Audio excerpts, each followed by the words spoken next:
Donald. Welcome to episode 4 of RecruiterBrew. We are joined by a very special guest.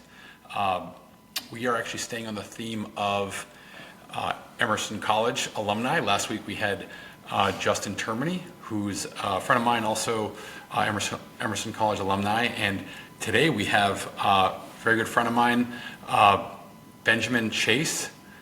Ben, welcome to the podcast. Happy to be here.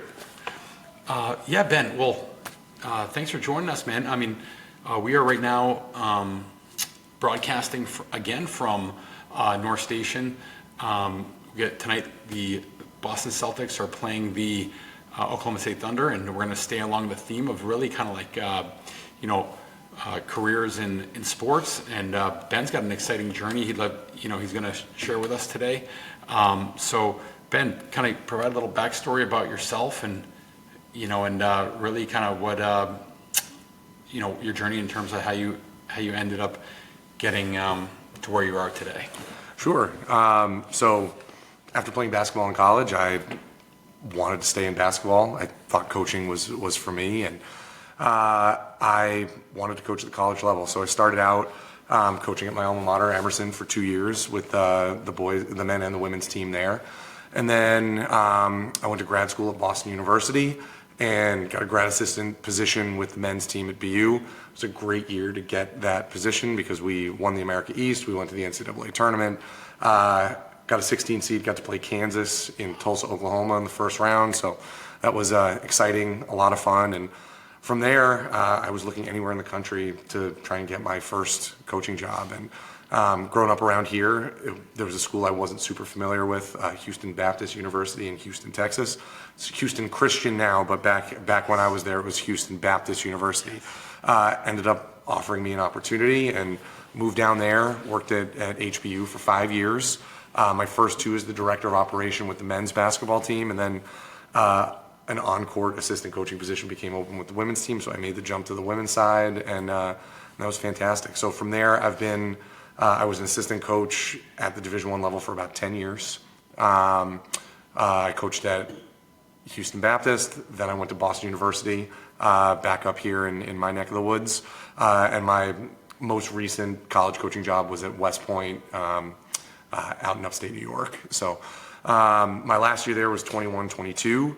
That was kind of the crazy COVID year where we were getting tested all the time. And from there, my wife and I, we had our first daughter and decided we wanted to move back closer to family. So moved back to Massachusetts, and from there I founded High Perception Hoops, which is a basketball training and development company focused primarily on developing that game sense and understanding feel for the game.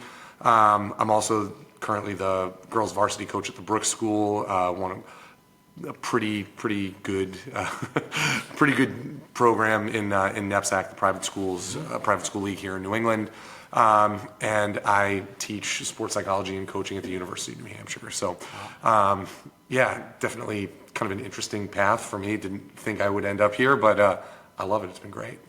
That's awesome, man. Congrats. And actually, what we forgot to mention was how good of a player you ended up becoming. I remember.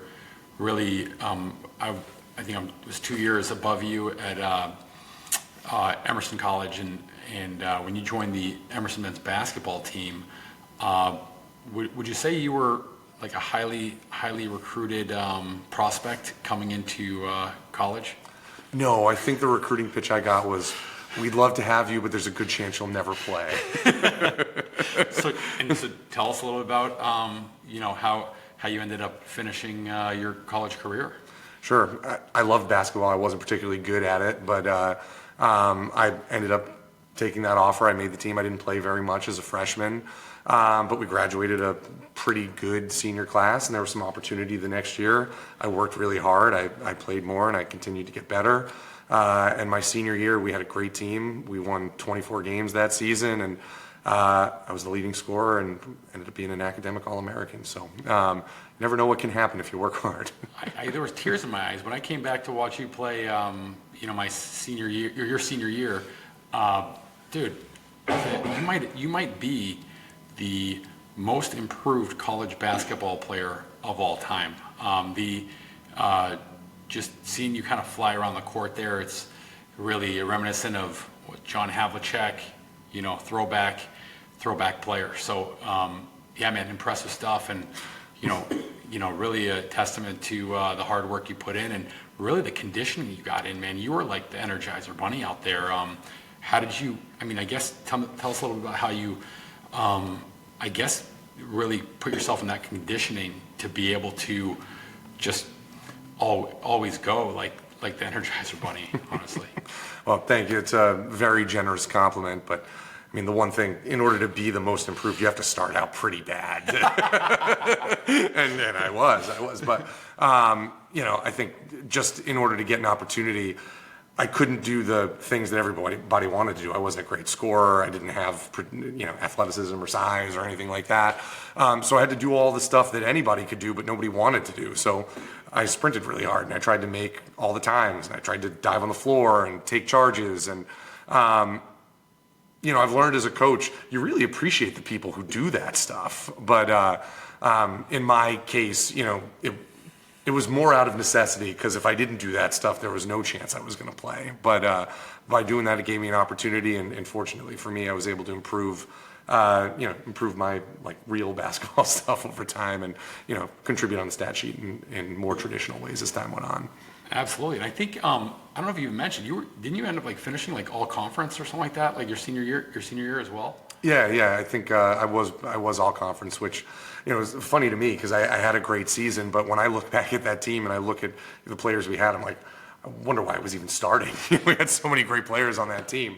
I know why. I came to the games, man. You were just putting points in and passing the ball and playing incredible defense. So when you run around in circles the way I did, it really helps to have great passers who put the ball exactly where you need it at the perfect time. So all you got to do is this, and you score. So that was definitely helpful. But yeah, we had a great season. I couldn't have asked for any more out of my college athletics experience.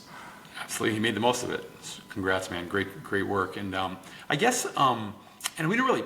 This is kind of like long form. We didn't really prepare questions going into this. I like it kind of more, conversational mode like we've been doing the last several weeks.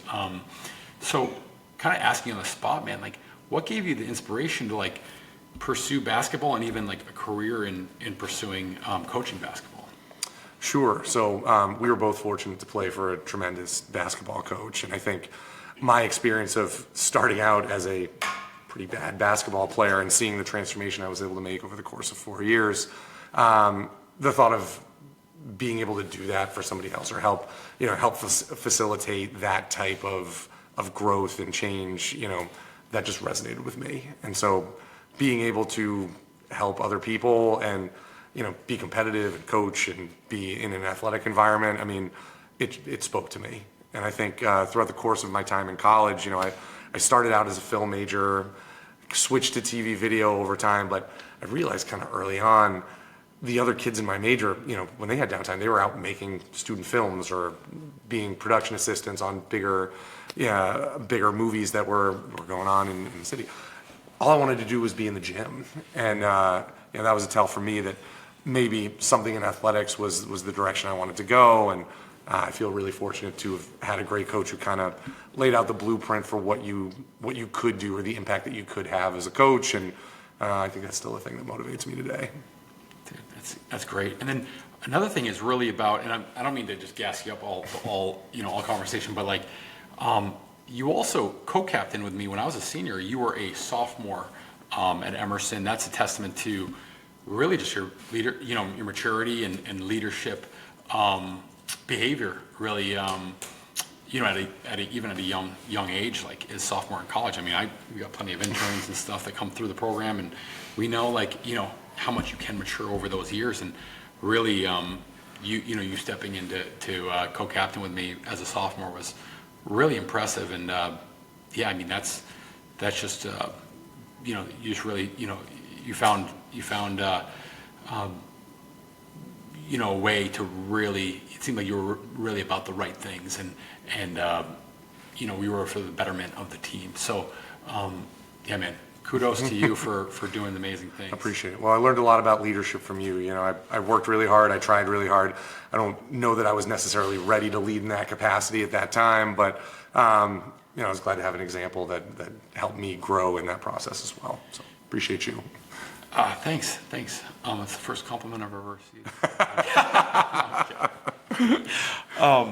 All right, man. Well, hey, I want to talk about. So I want you to kind of be able to like lend some advice, because I think really we're kind of navigating outside of like the world of recruiting, and recruiting is very much the corporate talent acquisition, recruiting, staffing world. It is very different, but I did want to kind of talk a little bit about like, you know, there's lots of different advice you can give to not only young people, but also just things around like networking, things around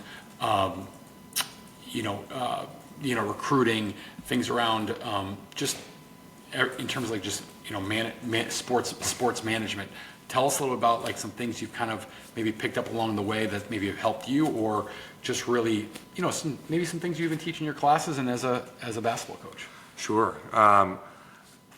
So I think a lot of the lessons I've learned are super general, and so it's probably pretty cliche to say relationships are everything, but being a good person and trying to care about people is huge. So at High Perception Hoops, the way we describe the things we do is it's a more personal basketball experience.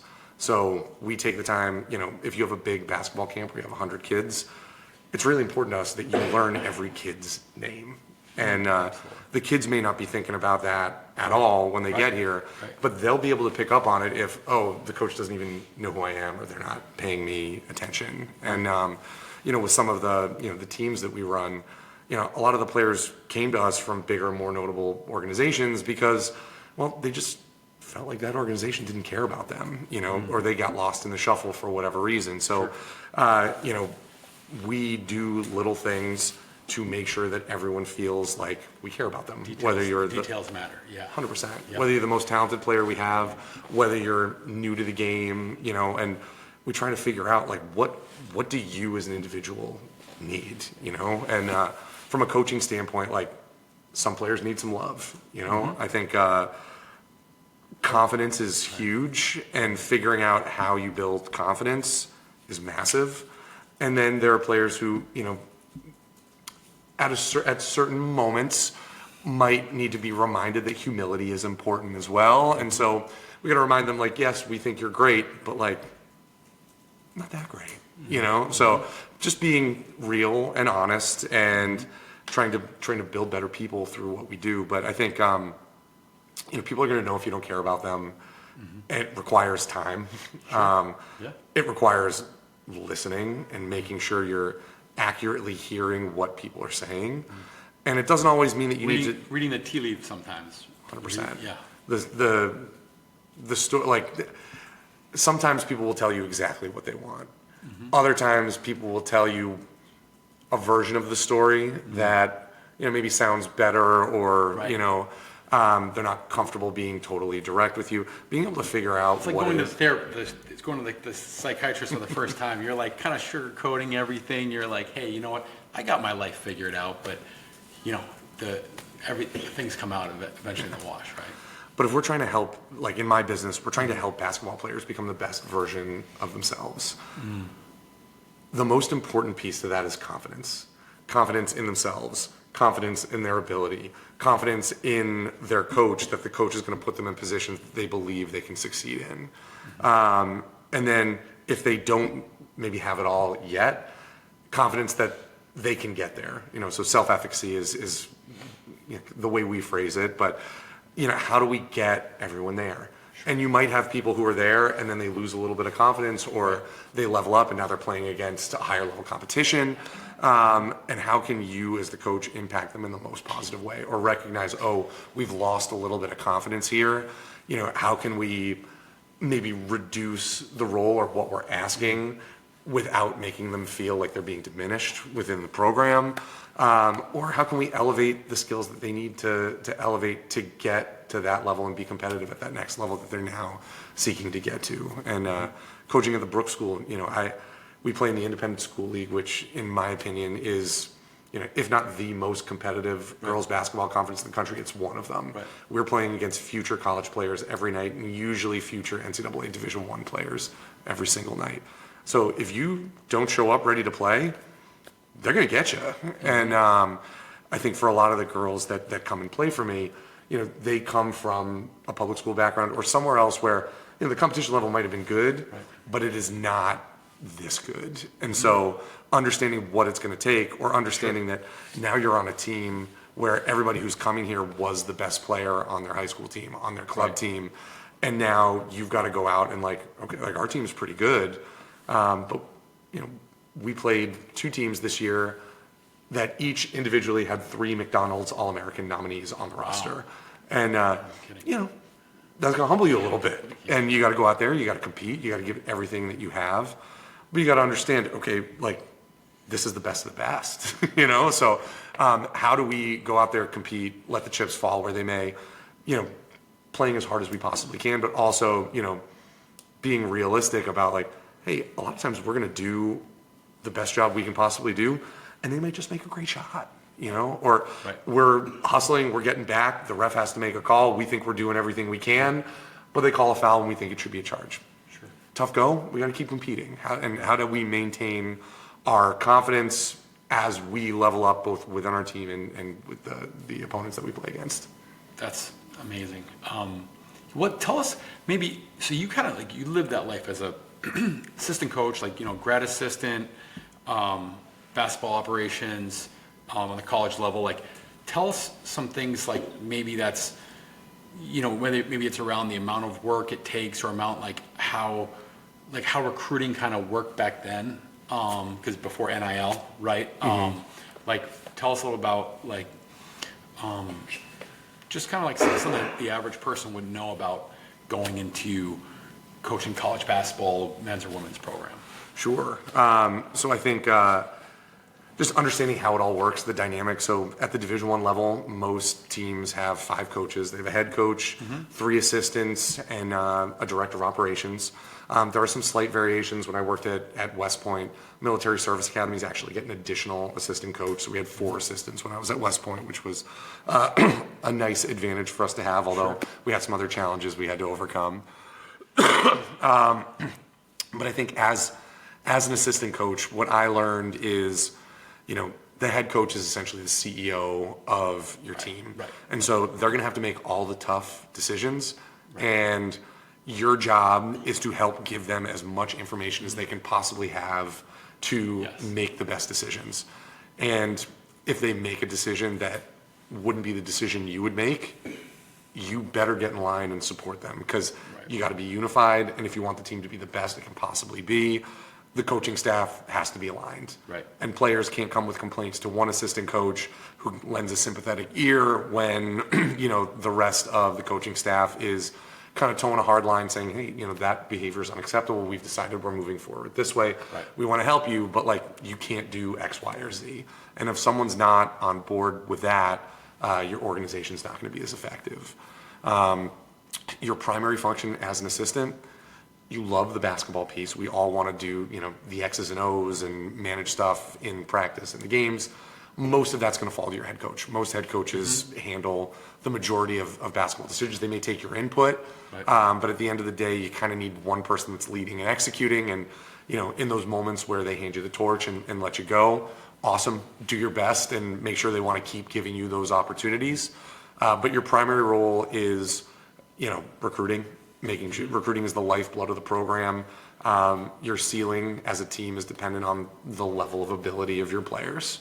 And then reaching that ceiling is determined by how you come together as a team and execute together once you are there. So, during the course of the season, a lot of your job is planning and preparation.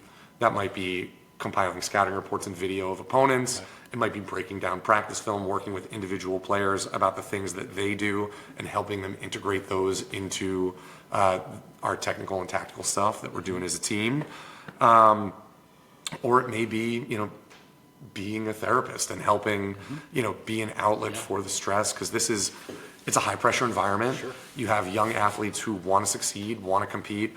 They also have the pressures of, rigorous academics that they have to get done within the scope of all the demands of athletics. Plus, they've got social lives, they've got families, and everyone's different. So trying to adapt and adjust to all of the chaos that's going on in the world, it's your job to help figure out what your athletes need and get them to do it in the most effective way. That's amazing. Wow. Yeah, that's even stuff I didn't even know about. The college coaching. That's excellent.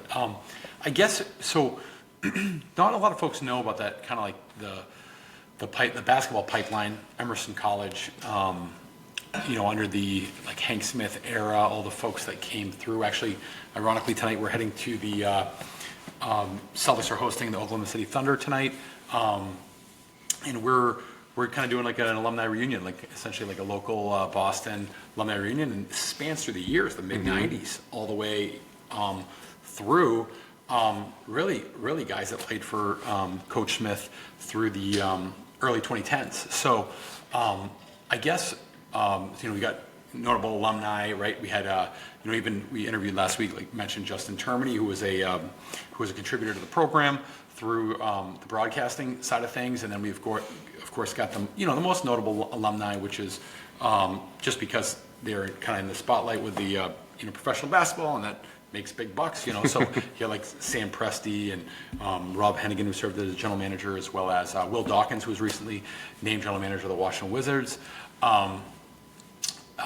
And then, of course, we've got several guys, working in the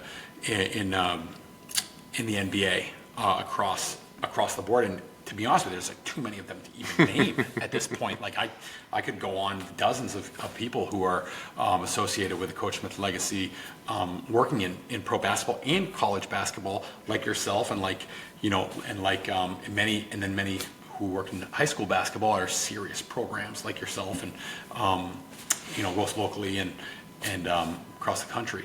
So I guess what was important to me is, and we were both together a few months ago for the Coach Smith was honored Emerson College court naming ceremony over back at Emerson College in Piano Row. Hank Smith Court, which is meant a lot, I'm sure, to you and both me. But I think really with Coach Hank Smith, who a huge influence in both of our lives.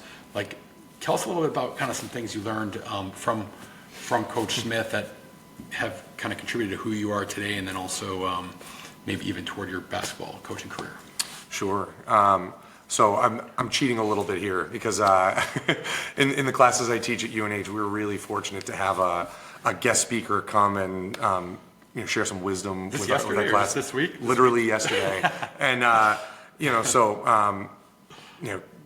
Coach Smith is as wise a person as I've ever met in my entire life, and it meant a lot to me that he would come up and share some of his experience and wisdom with my students. But the stuff he talked about didn't really have anything to do with basketball. It was really general stuff. Some of my students ask questions: How do you get a job in the NBA? How do you stay? Those are such awesome opportunities. We want to do that. And his advice was, you got to work really hard. And he said, 15-hour days. It's easy to say, right? 7 days a week, and no holidays. Don't plan on going home for Christmas or Thanksgiving or anything like that. If you do that, you'll pick up the knowledge that you need to be good enough. But if you work that hard and you do the jobs that nobody else is willing to do, you're going to create opportunities for yourself. And he said that's the mentality that these guys from Emerson who have crushed it in the NBA, that's what they've had. And he's modest. I'm sure he's had a pretty big impact on Sam Presti. But he said, I didn't get Sam a job. He found it by himself, and he worked, and he earned everything he had. And from the day he started as an unpaid intern, 7 years later, he was a general manager of an NBA team. Second youngest NBA general manager in the history of basketball. And he said, and all the guys who have followed Sam, it's been the same recipe. They show up, they work hard, they don't complain, and because they outwork everybody and they do the jobs nobody else wants, they stay. He said, 25 years we've had folks in the NBA, no one's ever lost a job, which in a volatile industry like that, people get fired all the time. It's really competitive. Yeah. It's really common for people to lose jobs, not because of anything they did, but just because they were a part of a staff that was replaced by somebody else. He said, Emerson guys have never lost one. And I think you and I can probably relate to the way practices were run and the physical conditioning that we went through. And Still have nightmares. Still have nightmares. but I think Right. the thing that made Coach Smith special was he accepted zero excuses for anything. Absolutely. Probably for a lot of stuff that like you could legitimately have a concern about, in hindsight. But that was his genius. No excuses, no complaints about anything. No matter how bad it gets, we have no control over this. We have no control over, in the early days, not having a consistent gym that we played or practiced in. 4 years for me, I didn't have one. Yeah. So if you want to complain about that, like get out because we don't have one. We can't fix one. If you're upset about how hard practice is, that's not changing. Get out. We'll have a season with, I think your senior year, we started with 9 players and we added Kyle Joyce, who didn't play high school. I think he played the tuba in high school in the band. Yes, he did. But he was a great guy. We loved him and he came out here and he ran with everybody. Survived the running, and that's. Yeah. But if he didn't make it, he got yelled at just like everybody else because if you're going to be here, that's the standard. That's what you're doing. And I think that, I'll give you a quick anecdote. So when I'm coaching at Boston University and I'm the recruiting coordinator, I feel pretty good about myself. That I'm like, oh, like this is like kind of a promotion for me. I'm in a more prominent program. I'm, some of the other coaches on the staff, had been, had played in the WNBA. Like they were impressive people. Right. And so we get ready for our first recruiting meeting and I just walk in, I go, all right, what are we going to talk about? And so there's no structure, there's no organization. That was my job. And so we get out of there and one of the other assistant coaches, Cindy Blodgett, who a fellow Mainer of yours. Most famous basketball player in the history of the state of Maine. Yeah, Cindy Blodgett. She ripped me a new one and she was like, what are you doing? You got no organization. You're not bringing anything for us to talk. We're sitting there. We don't have any strike. Like why are we wasting our time in this meeting? Blah, blah, blah. And she ripped me. Maynards are direct. They don't hold back. She ripped me pretty good. And so I took it and I looked at it. I said, you're right. How can I do this better? Can you help me? And I saw a total shift in her when I asked that because I went from, I wasn't some guy who was coming in like, oh, we're going to do it. I was someone who was willing to learn, someone who was open. And even though she hammered it home pretty good, I was able to hear it. I was able to move forward. And it didn't even faze me because it wasn't even close to what we got on a daily basis as college basketball players. You can't have ego playing for Coach Smith. No. You can't. You can't have excuses. But I think in that moment, being humble and being honest about, what, I don't know this, and I want to do a good job. Yes. Being transparent, asking for help. Absolutely. I think, we might have the ego and we might not want to, in moments, not want to admit that we don't know something. But what I found is being honest, particularly in moments like that when you can handle some pretty intense criticism. When you're working with good people, you'll earn their respect. And I think, we had a very good working relationship for the rest of the time. We were at BU together from there. And I got better. I got better because I could hear that message. Whereas I think, a lot of people might be stifled from, an aggressive, talented person, kind of letting them know they don't really have it. But that, I think, I know that's how it was for me. And I can only imagine how many times, our former teammates and alumni have faced similar moments in their ascent in the NBA. But when you can do that, that's how you last. That's how you move on. And that's how you earn respect and build relationships. Absolutely. And even outside of basketball, I mean, like some of the most incredible character, hard workers, work ethic, even me, I hear Coach Smith in the back of my voice, his voice in the back of my head, all the time about, hey, this is some adversity. You just gotta outwork it, and you gotta suck it up, and you gotta find a way to get through it. And nothing beats hard work. Nothing beats hard work. And Be relentless. And being humble, having no ego. Awesome. Well, hey man. Well, I wanted to also talk a little about the personal life. It's how many kids you have these days? 2 girls. Brady's 4, Tova's 2. Fun ages. A lot of energy. That's great. And you're living up in the North Shore. Yeah, we're in Merrimack, Massachusetts, Yep. up near, nestled in between Haverhill and Amesbury. Yes. Love it up there. Quiet, but yeah, beautiful spot. That's right. A little close to home. You're for Newburyport Clippers. Is that right? High school team. Now we're going way back. Yeah. Yeah. So this has been great, man. I really appreciate the incredible value here. And I guess before we close out, is there really anything? I guess if you had to give one piece of advice to like folks who are looking to try to make it in coaching, really, what would you say? Like maybe even just young people coming into college, or even like looking to work in sports in general. Like, what's one piece of advice you think that's stuck with you that you think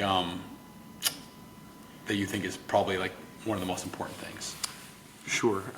So I'll give you a quick anecdote if you don't mind. Yes, but please, I love 'em. so High Perception Hoops, I love it. We're growing. We've got a fantastic community. It's just every day I'm going to the gym with these folks. Like, there's a big smile on my face because I'm excited to see everybody. I know the energy is going to be great, and it's fun. And I remember 4 years ago when we started looking out and just being like, oh my gosh, where do I even start? Like this, like how do we become anything? How do I get people to know who we are and come to work out? And this is super general, but like every opportunity to get out there have been opportunities to do things for free, to be active in the community, to give somebody a call, knowing it's probably not going to lead anywhere. Be a podcast guest for free. Yeah. But I'm looking at forecasting for 2025. Every aspect of our business, our camps, our teams, our clinics, our consulting, everything is almost like doubling this year. And a lot of that most of it comes from relationships and from conversations that at the time didn't seem like they were going to lead to anything particularly tangible. Right. But somebody may not need what you're doing right now, or they may find out about what you're doing. But if your signups are a month away, that might be too narrow a window, or they might not be ready to make a new decision at that point. But build a relationship. They say no. Be gracious, because eventually, if you're doing things the right way, you're opening the door for people to come back in. And a client who signed their daughter up for my program, who I've known for a little while now, who I have a lot of respect for. I thanked her. I thanked her for giving me the opportunity to coach her daughter, and she brought some friends along too, which is nice for the business. Of course. But she said, Ben, to be honest, you've been active in the community, and you're not an asshole, and and that's really important. We feel really comfortable with you for those 2 reasons. We know you a little bit, and we feel like you can do a great job. So, basketball credentials aside, the relationship was really important in that regard, because it was, hey, they're familiar with what I do because they've seen it and they know me a little bit. And so, building those relationships, like, I wish I could give this advice to me from 3 years ago when it seemed like some of these challenges were insurmountable, particularly starting a new business, getting into a space that, there's a lot of activity in basketball. People love basketball. There's a lot of interest. I'm sorry I'm rambling, but I just think, that's... Well, I'm gonna jump in and I'll tell you exactly why it's caught momentum, and it's why why you're building this steadily. It's because just like when you're on the court, man, you were always moving without the ball. You never stop moving out there, and guess what? Good things happen when you're always moving and you have focused action. So, and that really describes who you are, man. I'm honored to call you a friend, and I really appreciate you joining us on the podcast today. A wise man once told me, luck is the intersection of preparation and opportunity. I needed that quote. That quote buttoned it up for us, and that's why your nickname is Benjamin Button. So, well, thanks everyone for joining us for Recruiter Brew episode 4, and And if look up High Perception Hoops, Brooks School, and you know, if you got a you know, daughter in the area, you know, who likes basketball, look up Ben Chase and High Perception Hoops. So, all right, guys, have a great. We're gonna head to the Celtics game and see some the Thunder and Celtics play, and meet up with some old friends. So, have a great night. Thanks again for joining us. Thanks so much for having me. Thanks, buddy.